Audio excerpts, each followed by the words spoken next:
not a big deal, to be honest. This is Portugal, we are Ghana, and surely for me it's good to see the world getting together.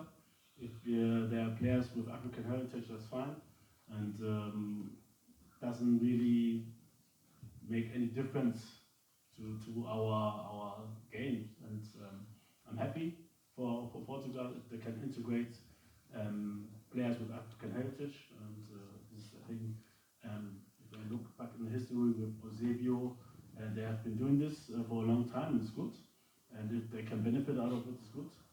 And what I can see also now is that a lot of players born in Europe are also playing for Africa now, so it goes vice versa. I myself was born in Germany and I also played for Ghana, so yeah, that's the way it goes sometimes, and I don't see anything negative in this. And if you have possibility, if you have two hearts, two nationalities in your heart, and you have the possibility, then you should use it.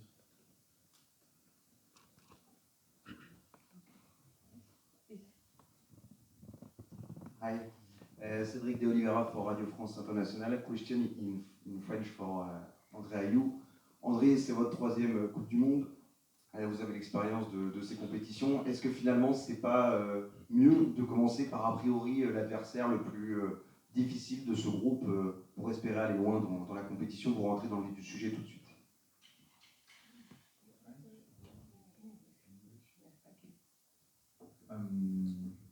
Yeah, I think as you said, it's on paper the toughest team in the group, but there is no good time to meet anyone, because whatever happens, we'll have to meet each other at some point.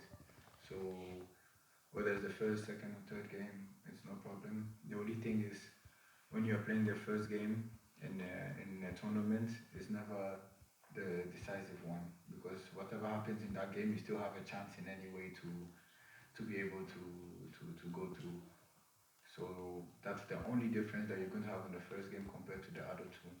So the first game is a game where you can really go for it, try anything you need to try, be brave, and hopefully get something out of it, which can be a great bonus for us before the next two games. Okay, please, Mike here. Hello, Ayew from L'Equipe. My question goes to Otto.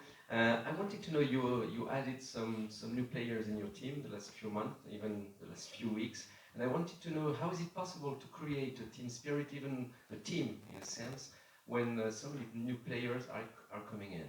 Thanks. How is it possible? Yeah, I know it is possible. Surely we talk with the players before they come to the camp, and some are, even though they didn't play for the national team before, they're not unknown. So it's the criteria for the 26 are on the pitch and also off the pitch, and good character and good mentality is surely one of them. And so I wasn't afraid that they won't fit into the game, and very, very important for us that players like our captain welcomed them well. And we know that we have experienced people who can integrate these new players very well into the group. And also on the pitch, we see that they have the intelligence to meet also my expectations from what I want to see from them on the pitch. So there's no problem. Please, yes, question there. Right, so my name is Theo Nyan, TV3 Ghana. To Captain Andre. So you are a very experienced member of the Black Stars, and you've been to several tournaments. How are you helping to calm the nerves of the new players who have never made it to the World Cup? Well, I think it's a special occasion, you know. I'm not the one who is going to make them feel good or comfortable, but I'm the one who can give you some little advice or little chip in to be able to, you know, to feel maybe more comfortable. But I don't feel anyone stressed. That's the whole point. I don't feel anyone stressed. I don't feel anyone having anxiety before this first game. It's true that before the game will come, you will feel the stress, you feel the pressure. It's a World Cup. You're playing Portugal. It's normal. If you don't feel it, then you're not human. But it's how you deal with it, and I feel that the players that we have are playing in good clubs, where they play big games.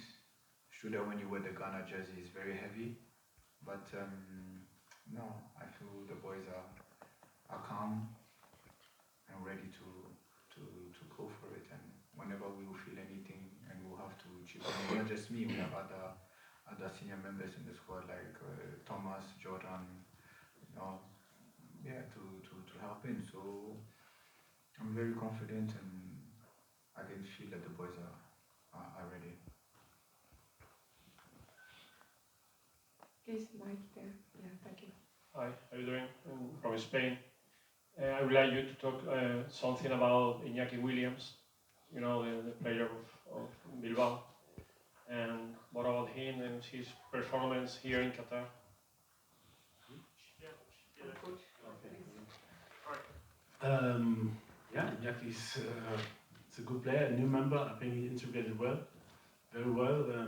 He had his first matches in September, and I mean it's not a big news if I say that he's a very powerful striker, good runs, good positions between the lines, good connection with the player, very intelligent and good work ethic against the ball, very nice character. So he integrated very, very well. I think he feels good from what I see and what I heard from him himself when I talked to him. And yeah, I think looks like the call to the national team of Ghana even gave him more strength. And you can see it when he plays at Atletico, he's making a lot of goals together with his brother and a lot of assists. So really looks good, and yeah, I'm looking forward to see him at the World Cup also scoring.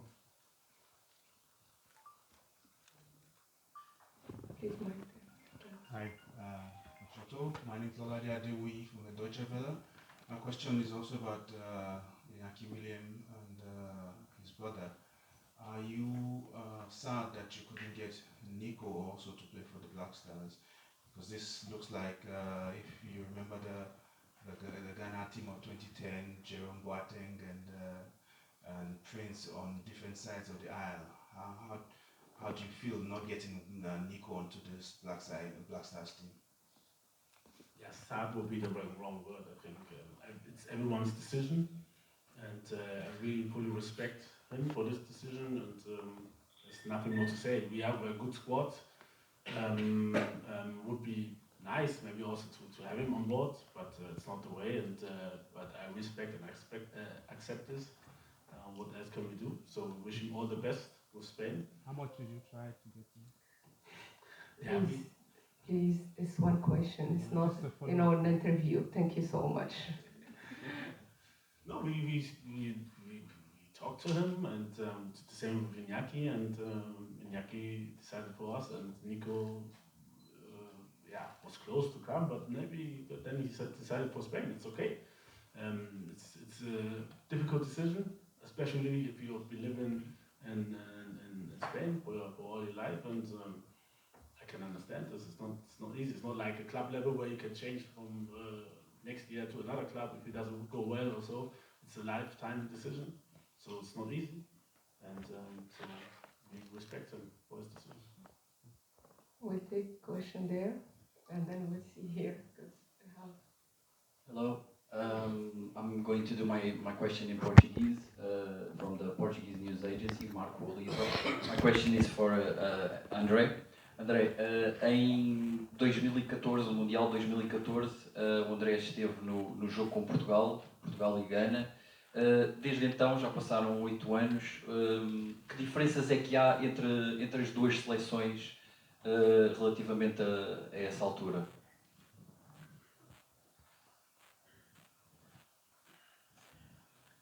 I think the two teams have changed a lot with the squads, the players.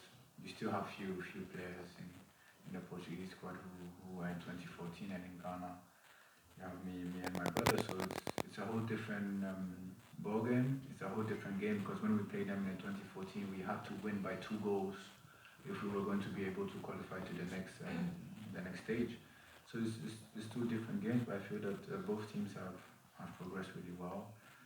since then, after Portugal won the Euros, we have been progressing. We have a new generation which is growing, which we're seeing a lot of positive things.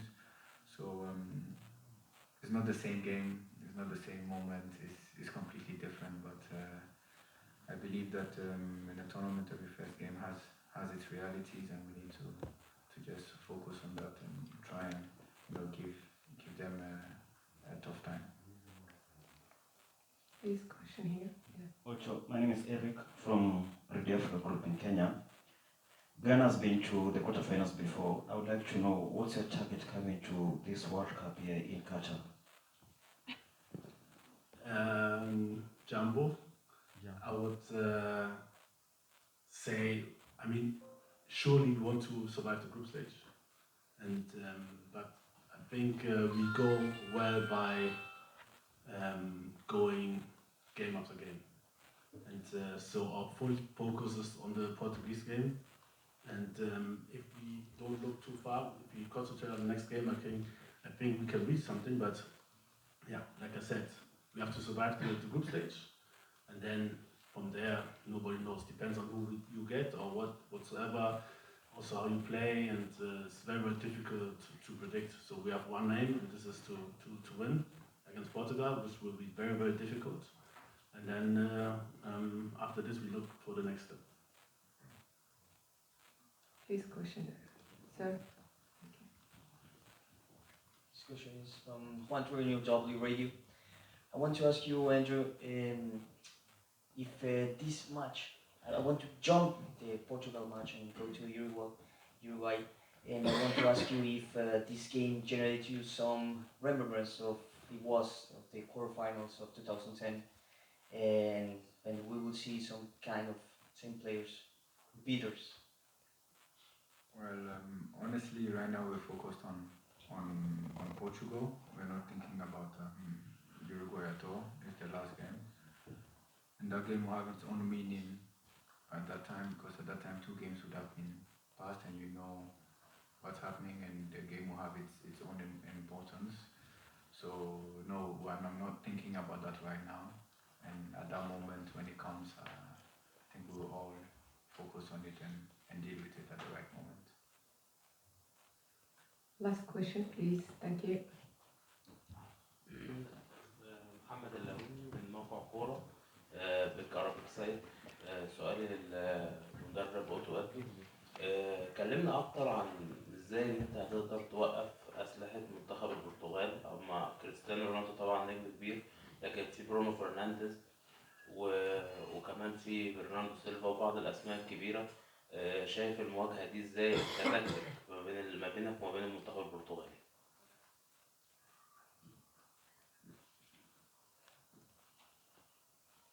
Yeah, surely we have a plan. We have our last training today, and then we will have it like 100%. And obviously, I can't speak about what we want to do.